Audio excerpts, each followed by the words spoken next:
Subscribe करें Urdu medium channel को और बेल आइकन को दबाएं।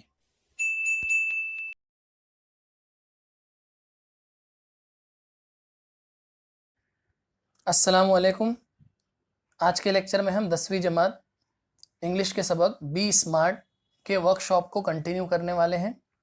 इससे पहले के पार्ट में मैंने इस सबक की वार्मिंग अप चिट चैट और कुछ इंटेक्स क्वेश्चन के आंसर्स और क्वेश्चन नंबर 4 तक इंग्लिश वर्कशॉप करा दिया था।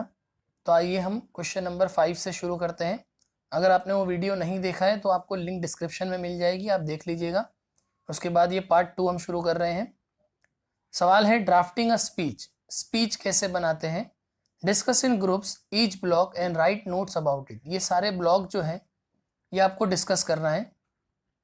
सबसे पहले लिखा है how I can draft an impressive speech. किस तरह एक इम्प्रेसिव स्पीच बनाई जा सकती है। तो कुछ चीज़ों का हमें ध्यान रखना होता है, जैसे what should be the size और लेंथ ऑफ द स्पीच। वो स्पीच कितनी बड़ी होगी।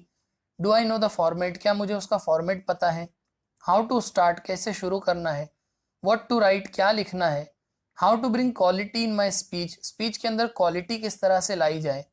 What are the relevant thoughts और स्लोगन्स और मैगजीम्स। रेलेवेंट मतलब मुनासिब, कौन से मुनासिब थॉट या कोई स्लोगन या कोई नारा या फिर कोई मैगजीम, कोई कहावत को किस तरह इस्तेमाल किया जाए। Which are the most important elements to be included. कौन कौन से अहम जुज होते हैं जिसे स्पीच में लिखा जाए। And what is the systematic overall procedure to justify an impressive speech. और क्या प्रोसीजर है जिससे ये बात पता चलेगी कि ये जो स्पीच है वो बहुत अच्छी इम्प्रेसिव स्पीच बनी है। तो ये कुछ तरीके यहाँ पे दिए हुए हैं। अब यहाँ देखिए इसके स्पीच डेवलपमेंट के बारे में और भी कुछ चीज़ें लिखी हैं। जैसे सबसे पहले कंटेंट क्या होता है स्पीच का।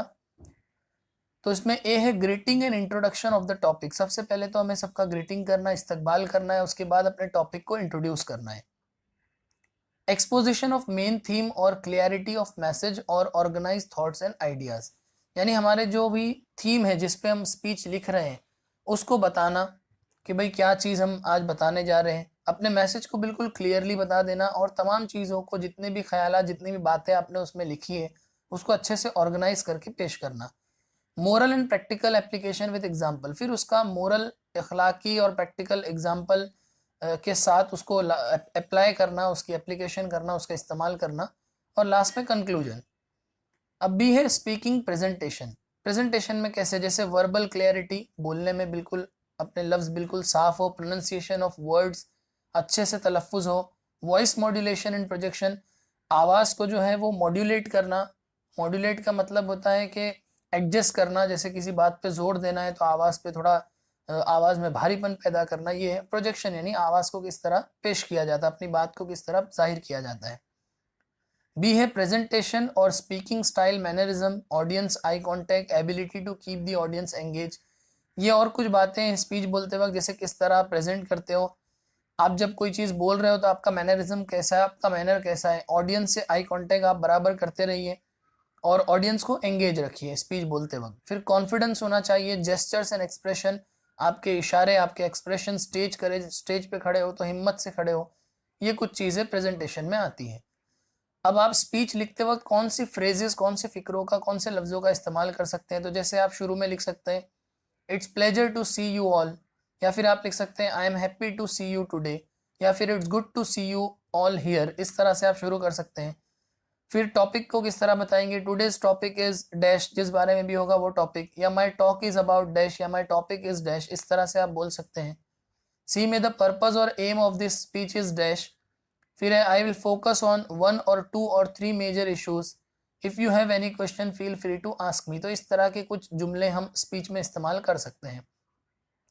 अब यहाँ कुछ स्पीच लिखते वक्त या स्पीच बोलते वक्त कुछ डूज और डोंट्स हैं जो हमें फॉलो करने हैं, यानी क्या चीज़ करना चाहिए क्या नहीं करना चाहिए।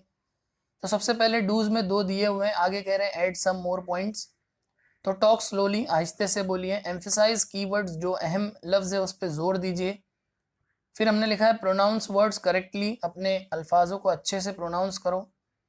यूज सुइटेबल जेस्चर, मुनासिब इशारों का इस्तेमाल, हाथ का इशारा, आँख का इशारा वगैरह, जो भी इशारा उस आपकी बात को क्लियर करता हो, ऐसे इशारों का इस्तेमाल। टेक पॉज वेयर नेसेसरी, जहाँ ज़रूरी हो वहाँ थोड़ा रुकें। कीप योर सेल्फ रिलैक्स, अपने आप को रिलैक्स रखें। और बी कॉन्फिडेंट, और कॉन्फिडेंट रहें, खुद एतमादी रखें। अब डोंट में क्या क्या नहीं करना है, तो डोंट मम्बल, बड़बड़ाए नहीं, मुंह में ना बोले। डोंट लुक अप और डाउन, ऊपर नीचे बिला वजह ना देखें।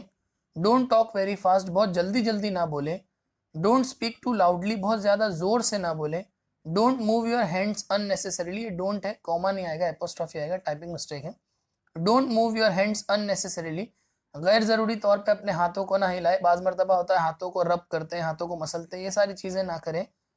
Don't speak with blank face, एकदम ब्लैंक चेहरा लेके ना बोलें। और don't speak in a same tone, don't speak in a same tone, एक ही टोन में एक ही बात बार बार ना दोहराएं, एक ही चीज पर बार बार जो है वो रिपीटेशन ना करें।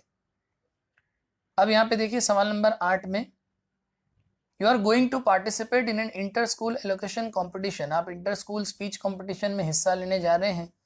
The subject given to you is how to achieve success in life, आपको जो उन्वान दिया गया है वो है, या आपको जो सब्जेक्ट दिया गया है जिसपे आपको स्पीच कहना है वो है how to achieve success in life, जिंदगी में कामयाबी कैसे हासिल की जाए। तो draft a speech to present it in the competition, आपको एक स्पीच लिखना है how to achieve success in life इसके बारे में, और आप इन पॉइंट्स का इस्तेमाल ले सकते हैं। Proper guidance, setting goal, dedication, planning, following examples of successful people, knowledge और information, passion, confidence, sacrifice, hard work, never give up attitude और परसेवरेंस। परसेवरेंस का मतलब होता है इस्तकामत के साथ काम करना। तो बच्चों मैं आपको एक स्पीच मैंने लिखी है वो मैं आपको बता देता हूँ। तो देखिए बच्चों इस तरह से हम लिख सकते हैं स्पीच को। सबसे पहले, dear friends, it's a pleasure to see you all, आप सबको देख के बहुत खुशी हुई। My topic for today is, मेरे आज का टॉपिक है how to achieve success in life. Friends, we all want to be successful in our life but many of us fail because of many reason, हम सब जिंदगी में कामयाब होना चाहते हैं लेकिन बहुत सारे लोग नाकामयाब भी होते हैं जिसकी कई वजूहत हैं। I'll discuss some aspects which must consider in achieving success. यहाँ मैं कुछ ऐसे पहलुओं को कंसिडर करेंगे या ऐसे पहलुओं को डिस्कस करेंगे जो कामयाबी हासिल करने के लिए बहुत ज़रूरी है। Firstly we must set our goals, without it we can't do anything in our life. सबसे पहले हमें हमारे जो गोल्स है, हमारा जो मकसद है वो सेट करना होगा, उसके बगैर हम कुछ नहीं कर सकते। यानी जब तक मंजिल ही ना पता होगी रास्ते का तयन नहीं किया जा सकता। Proper guidance and planning also plays an important role in achieving the goal. Proper guidance और प्लानिंग के जरिए भी आप अपने मकसद को आसानी से हासिल कर सकते हैं। Success needs hard work and dedication, कामयाबी जो है वो मेहनत और डेडिकेशन, लगन से आती है। We can also follow the example of successful people, हम कामयाब लोगों की मिसालों को भी यहाँ पर देख सकते हैं और ये भी देख सकते हैं can work in the same manner as they did, और वैसे ही काम कर सकते हैं जैसे उन्होंने किया, तो हम भी शायद उनके रास्ते पर चल के कामयाब हो सकते हैं। Friends, we must always be passionate and confident towards achieving our goal, हमें हमेशा पैशनेट होना चाहिए, जज्बे के साथ और कॉन्फिडेंस, खुद एतमादी के साथ, भरोसे के, यकीन के साथ अपने मकसद को हासिल करने की कोशिश करना चाहिए। Sometimes we have to sacrifice so many things to achieve success, कभी कभी हमें बहुत सारी चीज़ों की कुर्बानी भी देनी पड़ती है कामयाबी हासिल करने के लिए। समटाइम्स वी फेल, कभी कभी हम नाकाम भी होते हैं, but we should never give up, लेकिन हमें कभी भी गिव अप नहीं करना चाहिए, हार नहीं मानना चाहिए। As it is said that perseverance is the key to success, ऐसा कहा जाता है कि इस्तकामत कामयाबी की कुंजी है, या मेहनत करके या लगातार किसी चीज़ पे कोशिश करके कामयाबी हासिल की जा सकती है। We must keep trying towards our goal, इसलिए हमें हमारे मकसद के लिए हमेशा कोशिश करती रहनी चाहिए। Finally my best wishes to all, सबको मेरी बेस्ट विशेस और थैंक यू। तो इस तरह से हम स्पीच लिख सकते हैं। आइए आगे क्या सवाल है वो हम देख लेते हैं। तो देखिए बच्चों, अब सवाल नंबर 9 है, project work. Your goal this year is to successfully pass out from secondary school, इस साल हमारा मकसद है सेकेंडरी स्कूल में अच्छे नंबर से कामयाबी हासिल करना। So let us B smart and note down the following, तो स्मार्ट बनते हैं और कुछ चीज़ें नोट करते हैं। जैसे पहला, स्पेसिफिक एरिया में subjects and number of units और लेसन्स लिखना है। तो यहाँ इंग्लिश में 4 यूनिट्स दिया हुआ है, उर्दू में 5 सेक्शन है, हिंदी और मराठी में 30 चैप्टर और पोएम है, मैथ्स में 13 चैप्टर्स हैं, साइंस में 20 चैप्टर 20 चैप्टर हैं, और सोशल साइंस में 22 चैप्टर्स हैं। अब उसके बाद बी है measurable, comparison off score in previous examination and in recent one, आपको टेस्ट 1, टेस्ट 2 और सेमेस्टर 1 में कैसे मार्क्स मिले वो कंपेयर करना है। तो कुछ भी आप लिख सकते, पुअर, फेयर, गुड, जैसा भी आप मुनासिब समझे। मैंने ऐसा लिखा है कि टेस्ट 1 में फर्स्ट पुअर, देन फेयर, फिर पुअर, गुड, गुड, फेयर, फिर टेस्ट 2 में fair, poor, fair, good, good, poor, semester 1 में fair, fair, fair, poor, fair और गुड। तो इस तरह आप कुछ भी लिख सकते हैं पुअर, फेयर, गुड में से। अब आपका है अचीवेबल गोल, तो टारगेट, स्कोर और परफॉर्मेंस इन एसएससी एग्जाम, तो पहला गुड है, तो हम ये चाहते हैं हर एग्जाम में हमारा गुड परसेंटेज आए, इसलिए मैंने सब में गुड लिख दिया है। आप कहीं पे गुड, एक्सीलेंट, ऐसा जो भी आप चाहे लिख सकते हैं। अब डी है realistic approach, plan of action that matches with your expertise और रिसोर्सेज। आपकी एक्सपर्टाइज और आपके पास जो चीज़ें मौजूद हैं उसको देख के प्लान कीजिए कि आप किस तरह से पढ़ेंगे, आपका क्या मेथड होगा। जैसे यहाँ लिखा है पहला, make a study time table and follow it regularly. सबसे पहले तो एक टाइम टेबल बनाओ पढ़ाई का और उसको रेगुलरली फॉलो करो। और क्या क्या कर सकते हैं हम, तो मैंने लिखा है मेक नोट्स फ्रॉम ओन, अपने आप से नोट्स बनाओ। Give more time for difficult subject, जो मुश्किल सब्जेक्ट है उसको ज़्यादा टाइम दो। प्रॉपर रिवीजन करो और पेपर सॉल्व करो। उसके बाद है time bound action, days required for revision, कितने दिन में आप कौन सा सब्जेक्ट रिवाइज करेंगे। बच्चों ये मैंने लिखा है 1 महीने के हिसाब से, यानी अगर 30 दिन होंगे तो मैं कौन से सब्जेक्ट को कितना दिन दूंगा। आप इसमें कम ज़्यादा कर सकते हैं आपके हिसाब से। जैसे इंग्लिश के लिए 5 दिन, उर्दू के लिए 3 दिन, हिंदी मराठी के लिए 4 दिन, मैथ्स के लिए 6 दिन, साइंस के लिए 6 दिन और सोशल साइंस के लिए 6 दिन। तो इस तरह से 30 दिन मुकम्मल होंगे। उसके बाद है लैंग्वेज स्टडी। लैंग्वेज स्टडी में लिखा हुआ है gerund, when the ING form of a verb is used as a noun, जब वर्ब का आईएनजी फॉर्म नाउन के तौर पे इस्तेमाल होता है तो उसे जेरेंड कहते हैं या वर्बल नाउन कहते हैं। मिसाल के तौर पर द फाइटिंग वेंट ऑन, तो यहाँ पे देखिए here we see that the ING form of the verb fight, fight के साथ आईएनजी लगा, फाइटिंग बन गया। Is used as a subject, इसे सब्जेक्ट के तौर पे यूज किया गया है। द फाइटिंग वेंट ऑन में it does a work of a noun, और यहाँ पे ये कौन है, नाउन का काम कर रहा है, मतलब वर्ब के साथ आईएनजी लगा लेकिन ये नाउन बन गया तो उसे जेरेंड कहते हैं। Read the following example of gerund. अब यहाँ कुछ एग्जाम्पल है, जैसे gardening is an art, cooking is a science, I enjoy reading poems, I like reading more than writing. अब यहाँ पे कह रहा है rewrite the above sentence using other appropriate gerunds in place of the given here, यानी यहाँ जो gerund दिया है उसको हटा के आप अपनी तरफ से कोई दूसरे जेरेंड ऐड करो। तो जैसे यहाँ गार्डनिंग इज एन आर्ट दिया था तो मैंने कर दिया singing is an art, cooking is a science की जगह experimenting is a science, I enjoy reading poems मैंने कर दिया I enjoy playing carrom, I like reading more than writing तो I like walking more than running. इस तरह से आप कर सकते हैं, तो ये जेरेंड हो गया। अब उसके बाद है इन्फिनिटिव्स। Sometimes the form of a verb in a sentence names the action but does not change according to tense, number और person। कभी कभी वर्ब जो होता है सेंटेंस के अंदर वो एक्शन को तो दिखा देता है, काम को तो दिखा देता है, लेकिन वो ज़माने या तादाद या किसी शख्स के हिसाब से बदलता नहीं है। इस तरह के फॉर्म को नॉन फाइनाइट फॉर्म या इन्फिनिटिव कहते हैं। An infinitive is use with और विदाउट टू, इसे टू या टू के बिना भी इस्तेमाल किया जाता है। जैसे मिसाल दी है how did people first begin to drink, तो देखिए यहाँ टू के साथ इस्तेमाल हुआ है। Can you name the beverage, तो यहाँ पे नेम जो है वो बिना टू के इस्तेमाल हुआ है, ये दोनों ही इन्फिनिटिव है। अब आपको कह रहा है underline the infinitive in the following sentence, तो इसमें इन्फिनिटिव कौन है, तो देखिए मैंने अंडरलाइन किया इसमें टू रीड, यहाँ पे सिर्फ रीड और यहाँ पे टू बी। उसके बाद है फाइनाइट। फाइनाइट क्या होता है, जैसे यहाँ पे नॉन फाइनाइट जो है वो टेंस, नंबर और पर्सन के साथ नहीं बदलता, फाइनाइट जो होता है वो बदल जाता है। Underline the verb and choose the correct option from the bracket, तो यहाँ पे देखिए वर्ब रोट है, क्योंकि रोट वर्ब का सेकंड फॉर्म है इसलिए ये पास्ट टेंस है। यहाँ पे फाउंड है, फाउंड भी वर्ब का सेकंड फॉर्म है इसलिए ये पास्ट टेंस है। फाइंड्स जो है ये वर्ब का फर्स्ट फॉर्म फाइंड और उसके साथ डज मिला हुआ है, तो find plus does is equal to finds, तो ये प्रेजेंट टेंस है। डज जो है वो प्रेजेंट टेंस का हेल्पिंग वर्ब है, सिंपल प्रेजेंट का।